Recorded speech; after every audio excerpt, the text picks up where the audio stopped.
کروں نہ یاد اگر کس طرح بھلاؤں اسے، غزل بہانہ کروں اور گنگناؤں اسے۔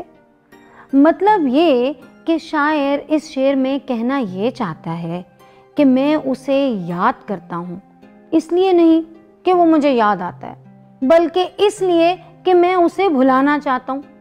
اور یہ پریکٹس میں غزل کی صنف کے ذریعے کرتا ہوں۔ واہ واہ، کیا کہنے، کیا ایبسرڈ ایکسرسائز ہے شعری ہنر کی۔ لمٹ ہے، غزل کے بے تکے پن کی انتہا ہے، لیکن مجھے یہ لگتا ہے کہ غزل کی ایبسرڈیٹی کو پروموٹ کرنا پاکستانی شاعروں کا سیاسی فیصلہ ہے۔ جی، غزل گوئی،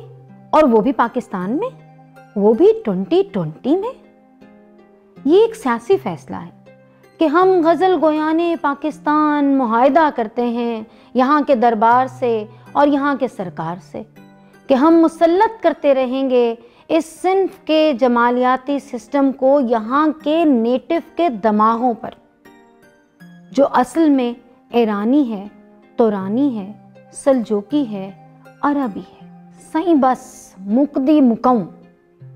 غزل گوئی ایک سیاسی فیصلہ ہے، ایک معاہدہ ہے۔ تو جناب یہ طے ہوا کہ یہ ایک معاہدہ ہے سرکاری تنظیموں کے ساتھ، نفاذ اردو کے لیے بنائی گئی سرکاری تنظیموں کے ساتھ، سرکار کے پیسوں سے شائع ہونے والے ادبی جریدوں کے ساتھ، کہ ہم ادب میں سیاست کو نہیں گھسنے دیں گے، بلکہ مست رکھیں گے اپنی آڈینس کو ذکر و فکر گل و بلبل میں۔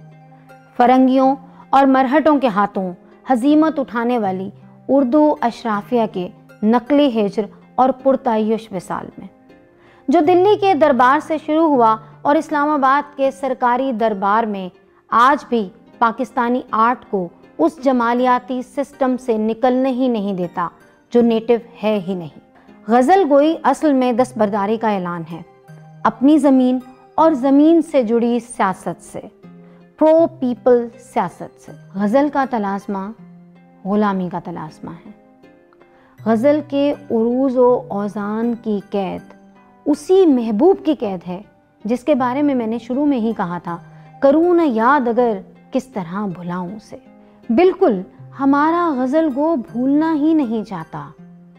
گنگا جمنی تہذیب کی نیٹو پرشی الغار کو، بلکہ غزل بہانہ کرتا ہے اور گنگناتا ہے بے ثباتی کے اس پیغام کو جو میر اور غالب کی میراث ہے، اور مقصد وہی ادب کو غیر سیاسی بنانا۔ اور پھر پاکستانی غزل گو ظفر اقبال جیسا رجت پسند ہو یا فیض احمد بحث جیسا نام نہاد ترقی پسند، اردو کلاسیکل ادب کو ہی پروموٹ کرتا ہے، پاسداری کرتا ہے سرکار اور سرکار سے جڑے معاہدے کی۔ اور ایسے شعراء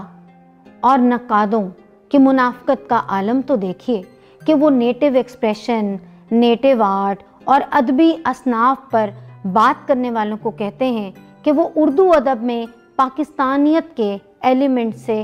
بے خبر ہیں، لیکن یہ لوگ خود اردو ادب میں اجمیت کے ایلیمنٹ سے کتنے بے خبر ہیں، یہ ایک علیحدہ بحث ہے۔ ہن جنا پاکستانی غزل گو غزل دا بہانہ مار کے اشرافی جمالیات نال جڑن دا سیاسی فیصلہ کر ہی چکن، تے میں انہاں دی خدمت وچ بس ایہو عرض کرن چاہساں کہ جب تاریخ